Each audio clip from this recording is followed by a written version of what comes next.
Questo è il suo terzo Natale da sindaco di Conegliano. Cosa c'è da aspettarsi per questo evento che è in crescita?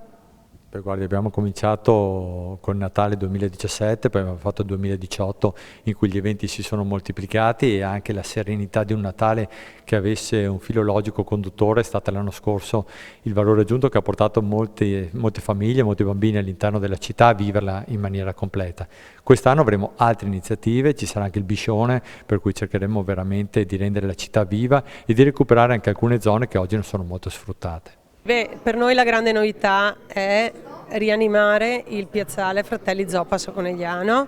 all'interno del quale creiamo il mondo dei bambini. Porteremo un'attrattiva che si chiama la slitta di Babbo Natale, la casa di Babbo Natale, tante luci e aspettiamo tante famiglie e tanti bambini. È un Natale che, siccome per noi Natale è proprio legato ai bambini, noi abbiamo voluto puntare sui bambini e abbiamo voluto puntare ad eliminare o a cercare di eliminare quelle che sono le difficoltà quotidiane che la città vive in alcuni suoi quartieri. Quale sarà il ruolo dell'associazione Conegliano in Cima in questo nuovo Natale a Conegliano?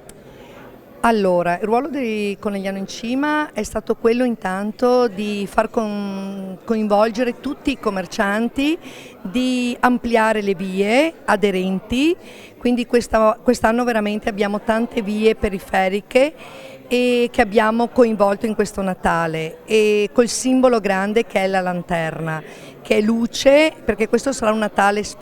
pieno di luce e veramente una cosa piacevole per chi verrà in città. Troverà una città bella, una città vestita a festa e noi ce la stiamo mettendo tutti quanti insieme perché appunto i commercianti, gli esercenti, gli artigiani, cioè veramente tutti, siamo tutti su questo grande Natale. L'edizione del 2018 ha visto un importante impegno di solidarietà. Quest'anno prosegue questo impegno? Sì, l'anno scorso abbiamo voluto donare 12.000 euro raccolti dalla vendita delle tazze di Natale dalla casa di Babbo Natale alla pediatria di Conegliano, proprio nel ragionamento che per noi i bambini sono la nostra vita. Quest'anno la solidarietà continua, siamo stati colpiti da un evento